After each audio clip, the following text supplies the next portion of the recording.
Here I am. I can hear you, but I don't see you on my page. What just happened? Can you see me now? I Uh, can't see you at all. oh gosh. Angie is saying nothing is happening. We're good. We don't see her. I don't know what happened.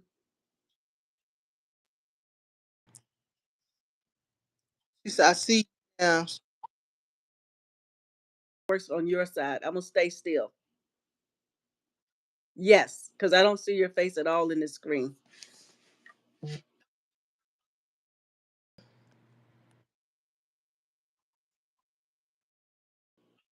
Drop it and come back on.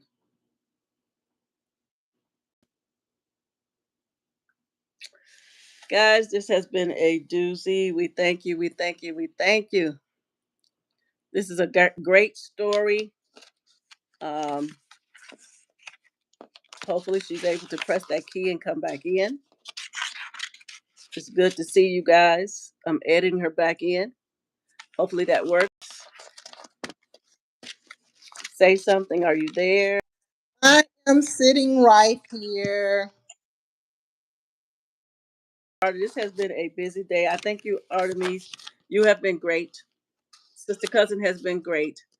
This has been a fiasco to get your story. Um, give people your backdrop and the backdrop of your story. Thank you so much. I cannot thank you enough for going through the stuff we went through tech wise. Tell us about yourself as an author. Tell us about the backdrop of this book, Value of Blood, The Price of Truth. This is an amazing book. Can't wait till it come out.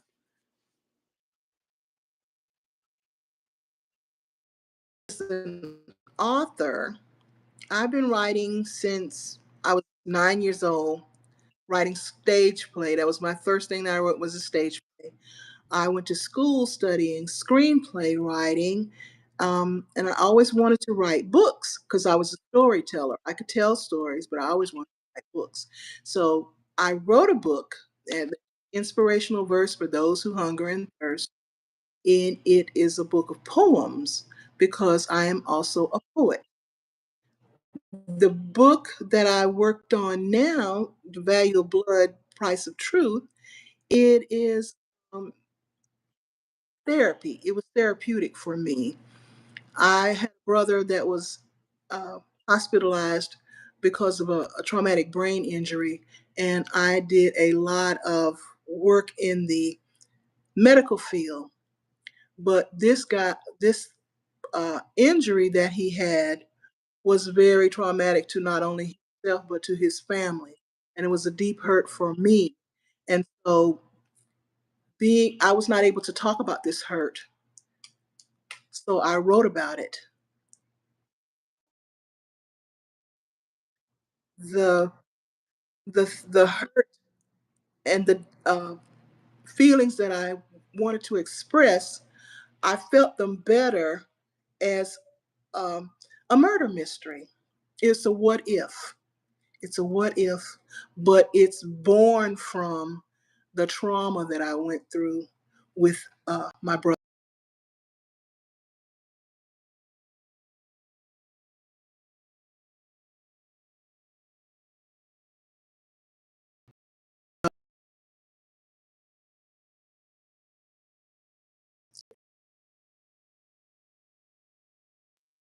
That stands for justice and stands up for the rights of everyone. She wants to help people because she has a good heart. And the story comes to life when all of the things that she's ever stood for go out the window when she's accused of the most awful thing that could happen to a person, and that is to take the life of her brother.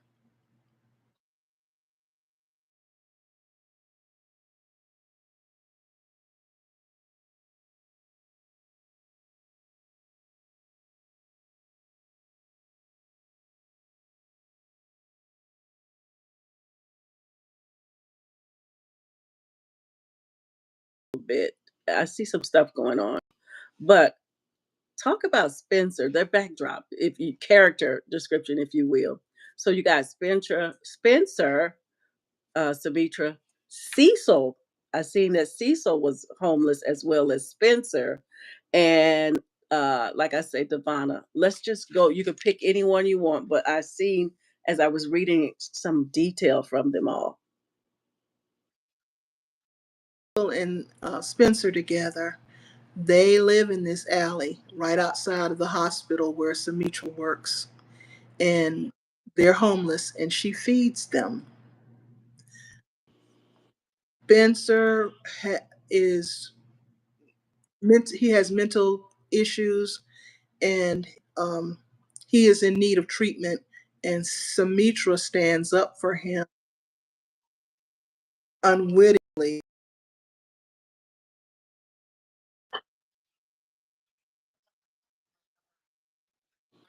when she finds how ill he is. First, she just starts off thinking he's homeless and he's harmless, and all he needs is a hot meal. But then she finds out that there's something underneath the surface um, that is really wrong with him, and so she ends up having him sent away for treatment. Is that it shows in the book that although they're both homeless, but there is a difference in their, I guess I say, the way that they are homeless, their style, the way they live. So, what is the difference? I would say he looks up to Spencer, and Spencer looks out for him, and he feels um, that he knows what's best for the both of them. Cecil does, but when Spencer has a mental episode, then all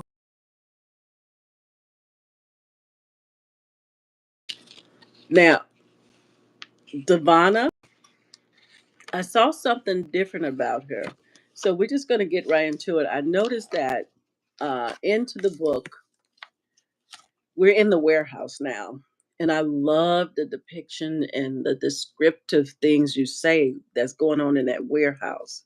So not only is that a warehouse, that's a warehouse that has medical supplies from ceiling to floor. Some that are on one of the what we call skids or something like that, where it's some that are not unpacked. You also describe that there is a robotic things like. And it brings me that you had brought us into AI where we are today. Because that's what we do. We do have some people serving, we have some robots doing this and that serving us. And it brought it very up to today, especially at a medical facility. And you talk about there's a lot of medical equipment and there's some prosthetic limbs. hmm, hmm. Why did you make it so descriptive in that particular visual like that for the readers? It gave me a creepy feel. It gave me, you put me in the seat and just drove me right into the story. But I had to figure out where I was, and then you pieced out for the reader what is going on in that scene. Why was it very important to do that? This book started out as a screenplay. I visualized it as a movie, and that's how I wrote it. I wrote it as if it were a movie, scene by scene. And the camera can't tell you in words. I put in words what the camera was showing you, and that was the um, vision. That was my vision for this book. I didn't want to lose the fact that it was a movie, but in a novel form. But I wanted to keep the fact that it was a movie. Giveaway, but we also see this humongous dog in here where they're feeding this dog, where the dog, let's just say he knows his commands. And what happens to Spencer, which I know y'all nosy with me and want to say it, but we're not going to give it all away. And what happens with Spencer? Spencer have seen a lot. Which brings me to Devana. She's very connected, and is there something sinister about her just early on that I'm looking at? And she gets to have her eye full. She has a camera eye view, if you know what I mean, of what's going on. Tell us about Devana. I know there's something. I know she's connected in some kind of a way.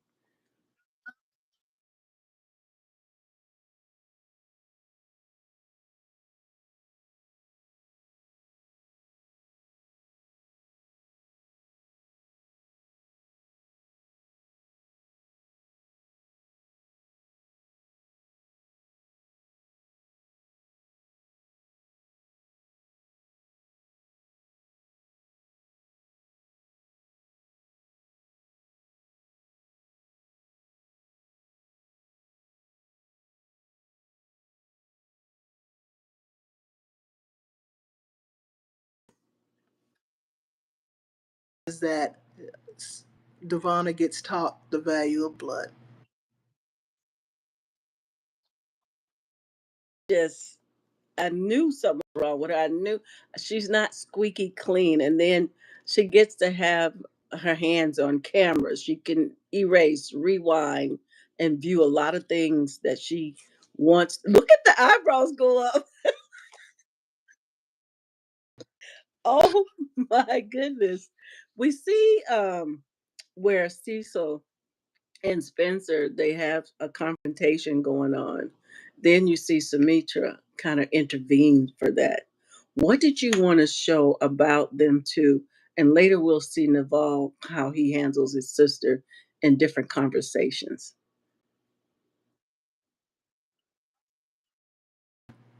A, a desire to be with the people street. She doesn't matter. It doesn't matter to her whether you are a business person or whether you are a homeless person on the street. She gives everybody value. They are everyone valuable to her. Her brother, on the other end, doesn't see their so much value in that. He sees them as street people that are dangerous, that could hurt her, and she um, doesn't. I mean, she's relentless about sticking up for these people that don't cannot stick up for themselves. Naval, he talked about their mother. What happened to the mother? And I noticed that Sumitra kind of follows in her mother traits as far as helping homeless, and he tries to get her to see that the streets is not for her. The vision behind that is my mother. My mother was a cook, and she wanted everybody to enjoy eating her food. And me, I can't cook for crap.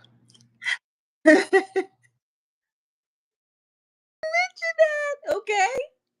But Demetra and her brother, he tells her that you want to be like mommy. I get it. You want to feed these people. You feel that you owe her something to step into her shoes and follow behind, but you don't have it. You just it's not in you to be what mommy was, but you're trying hard, and I admire that. But be yourself. He wants her to be herself, and her and he thinks that herself being a champion is pretty badass. Yes, he does. Yes, he does. But there's some more things about Neville that we don't get to see, but there's a deeper underlying thing with him without giving it away. What is that deep thing that he has just by himself? Even his protection for his sister. You mentioned how he would always protect her. What's in his backdrop? What does he have going on? But he's a well respected person, and he has ideas, and he's also very strong willed, strong minded. back a little bit as we enter into the warehouse. We get to see Spencer seeing certain type of operation going on. Can you give us a backdrop of the warehouse? Medical supplies are packed in there. Uh, and the reason behind the scene with the medical equipment is the average person doesn't really pay attention to what is being charged against them when they're in the hospital, the equipment that's used on them, the uh, everything that's used for you, even down to the gauze, the needles, any of those things. They are not conscious of that, and so this warehouse is where these things are housed, being manufactured, and it's really crucial and critical in the story.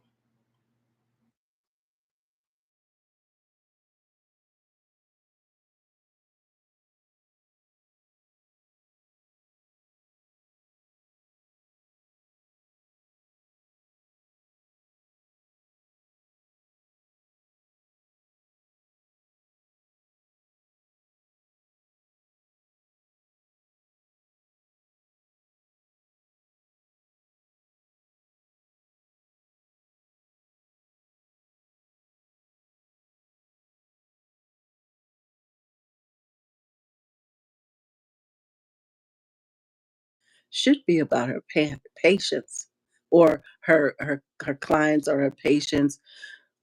Why did he go there? Why did he feel the need to point her to visualize what's going on there?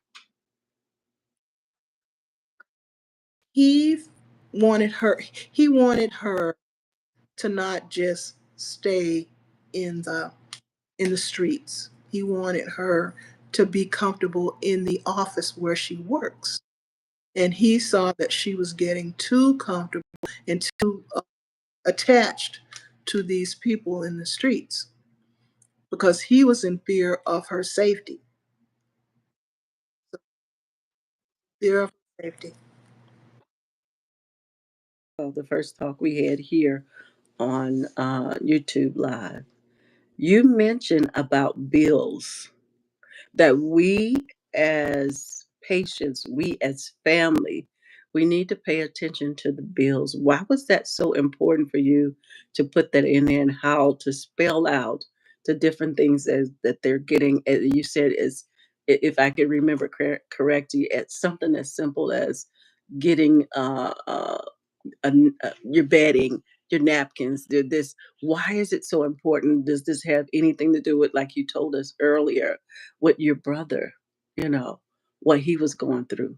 Let's talk about the bills and the details of people not really knowing what they're billed for. The reasons that I wrote this story was because I found out that most people don't know what they're not in control of their care.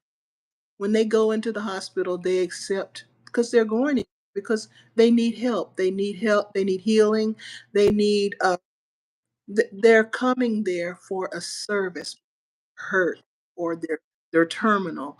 This is if it's terminal, this is the last spot for you. But the average person doesn't look at the fact that they have a say in their treatment and they have a say in what they're being charged for. Um, People look at what they're being charged for, and there's pitfalls like this thing called the patient portal that it sounds intimidating when you say, "Oh my God, patient portal! I got to go in there and maneuver through this thing if I want to find out what they're charging me for. If I want to find out what they're treating me for." The average person they're frightened from that. So my character stands up for these people, and she is really adamant about them being given the best treatment and to be given a voice in their treatment. I wanted to bring light to that because, like I said, most people, when they go in there, they said, okay, I've got insurance. The insurance is going to pay it. That's all I care about. They don't really look at their bill until there's a hiccup that says the insurance isn't going to pay for something. That's Wow. actually look at the bill and say, oh my God, I got charged for that. I didn't get that. Wow. So this story, did it come to you or did it call you because of what you had gone through with your brother? How did this story come to you? I had to live through live through the accident, the coma, all that stuff. I had to live through it, and it was very disturbing and very painful.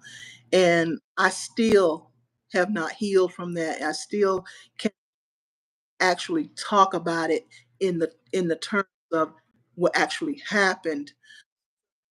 I was able to give voice to it through this novel so that I could get some release. For a person like we with health and awareness and we talk about kidney disease and different things like that, and Wallace got have a book called titled Why Not Me, and in that book is a handbook. I would call it a handbook guide for health, and it tells you, Wallace talk about it, don't allow the doctors to live for you. And so this kind of reminds me of that. And when you said that some people don't realize they have a voice and the doctor might tell them some things and different things like that. I'll just say for me, I can speak for myself. When a doctor give me some pills and I look at it and I say, is there a generic form? What is it for? What is it going to do? And if I say I don't want to take it, I will tell them I'm not taking that.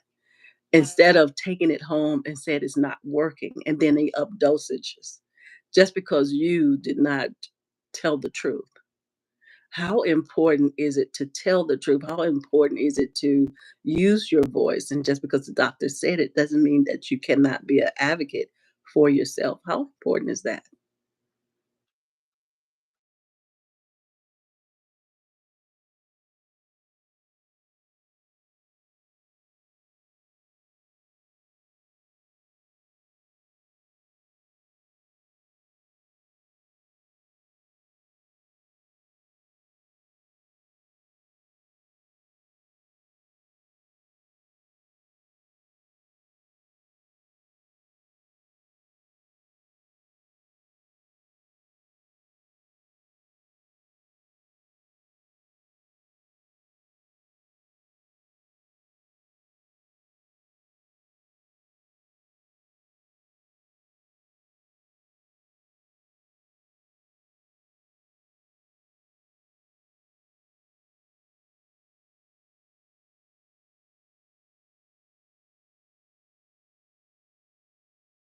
The right decision because you told them something that's devastating. That you told them something devastating that totally throws their mental capacity.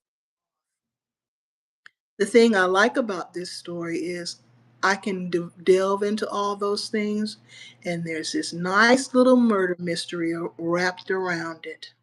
It's a what if. It's like you're gonna tell us something, but you ain't gonna tell us nothing. Queenie was saying something about Frozen maybe earlier, but I don't see us being frozen at this time. Anybody have any questions out there for Artemis? Any questions or anything, especially the book? When is the book coming out?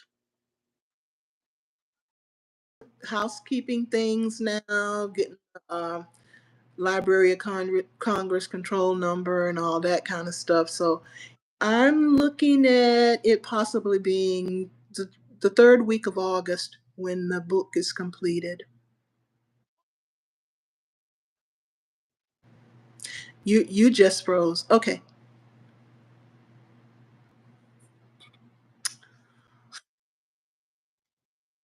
Okay. There you back. You're back. Like I said, it'll probably be the third week of August before I launch. Book and all that. Sister Cousin says she is proud of you. She is so proud of you. I am so proud of you in this book. We talked about your poetry book, but this book, amazing cover. Let's talk about the artwork on that amazing cover. The original, I talked to my sister cousin and I said, "Hey, I need you to come up with a cover for me." And she put the three characters on the front on the cover together, and we went to an artist and got it done. And it's sort of animated. Um, it looks animated more so than real life.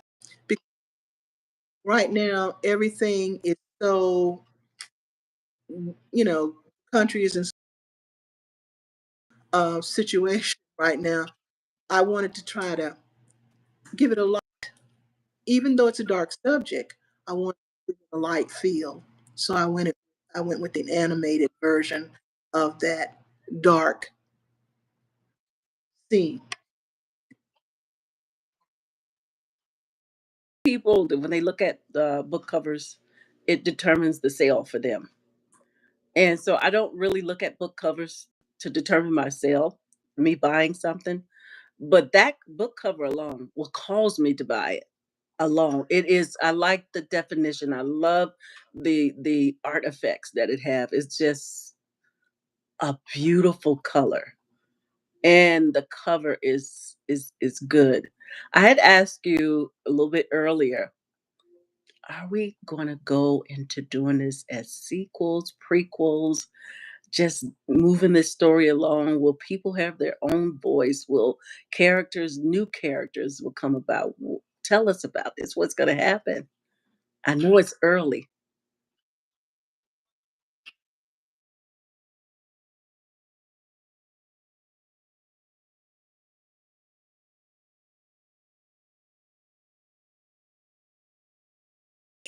So you guys got it hot off the press. The book is not even out yet. Hot off the press. How did you feel about bringing this story? Were you like, I don't know if I'm going to write it? I know you say you first pitched it as a movie, but when did you say yes to yourself and let this beautiful book out into the universe? In Los Angeles to some producers, and they advised me to protect my intellectual property and write it as a book. So I said, okay. I I was hesitant. I was hesitant. A novel. First thing off my head was, oh my God, that's over 200 pages. I'll never get it done because I'm used to writing them small books of poetry, and I couldn't see myself doing that big old book. But I had the screenplay as my roadmap, and I feel right now to this day that if I hadn't had my roadmap, I would never have finished the novel. I would have finished it.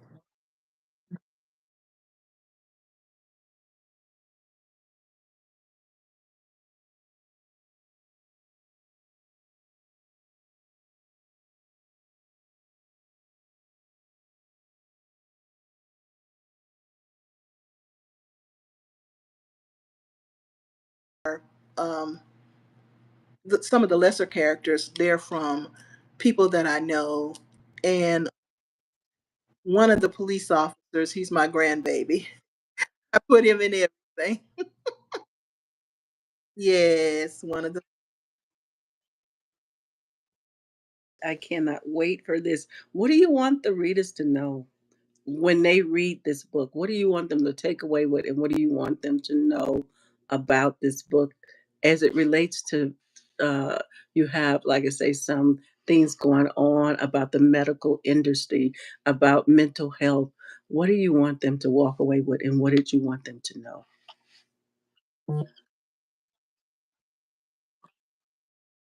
I want them to enjoy the roller coaster ride that they're going to be on. But as far as the emotional value of it, I empower them to know more about what is being done to them when they go to receive health care. Uh, I mean, even from the acute to the a nursing home, you need to. And if you don't have a voice of your own, at least have someone that is an advocate for you. Find out who advocates are. They have social workers in all the hospitals that you go in, nursing homes. There are social workers that are key resources that can help you when you're receiving treatment and you don't have anyone to look out for you. Because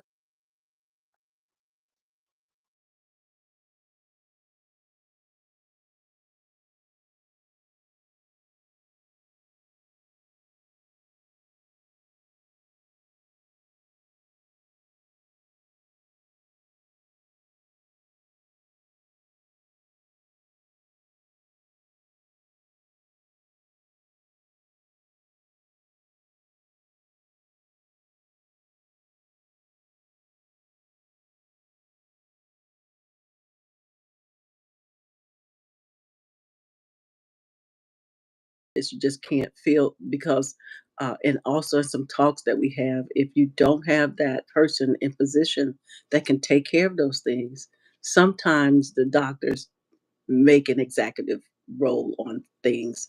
Have you heard that or you know anything about that, or is that in your wheelhouse?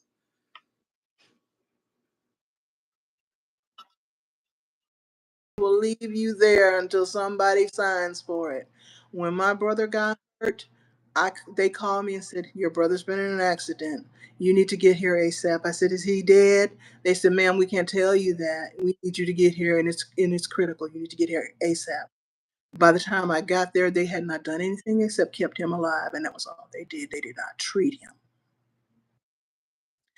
And they have been, I guess, in so many lawsuits and whatever, that if you don't sign it yourself and you don't have anybody as a power of attorney, they refuse to treat you. That is their right to refuse to treat you, and they won't.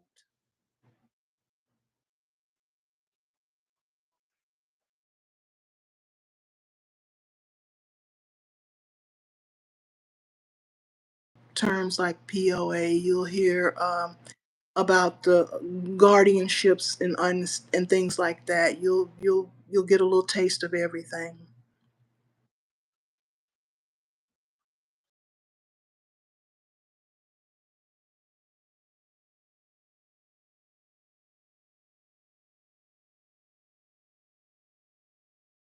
It's like that I said that if I had not had the roadmap, the screenplay, scene by scene, action by action for action, I would never have finished it because I was living it as I was writing.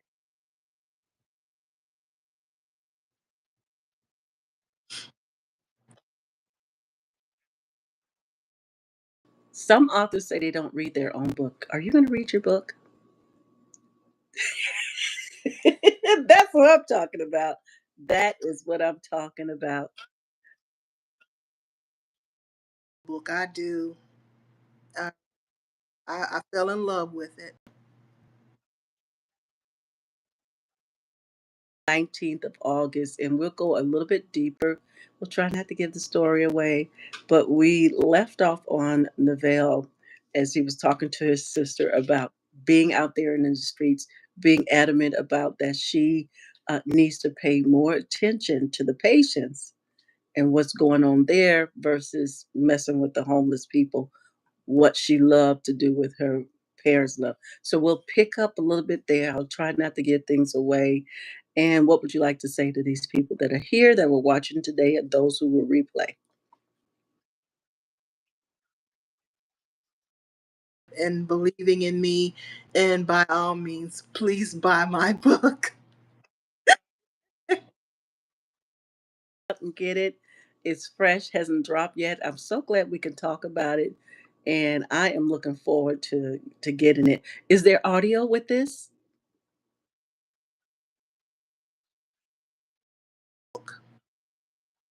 We'll talk offline. Female or male? I definitely have the female for you. She have a wonderful voice. So I'll contact her with you. She'll do a little meeting with you and see what you want to do. But that is your girl. You are so welcome. Thank you for being here. Thank you all the different tech that we have, and we'll see what happens. But we're most likely to come here because Facebook has done something different, and I don't know. So we'll just talk about that later. And I have to see what happened as to why they're not allowing me to do it. You are so welcome. It's always refreshing to hear it, and we'll see you back on the 19th. Same time, we'll probably push this way, but I'll be working on some things and we'll go from there. You have an amazing night. Thank you guys for being here, and thank you for showing up for you. All right. All right. Bye bye. Thank you guys for being here. Again, Ellen Sutter, the ESP presents an ESP book chats where we bring page turners your way. We thank you guys for coming in. We thank her for showing up for herself. There will be other shows that we will have on August 4th and August 11th. And we'll be coming back with uh, one of our Nicole Bailey, and she has a pen name Jazari. So we'll come back with her and her story, and we'll finish up there. But you guys have an amazing night. I'm not going to take you up too long, and thank you guys for watching. Good night. Bye bye.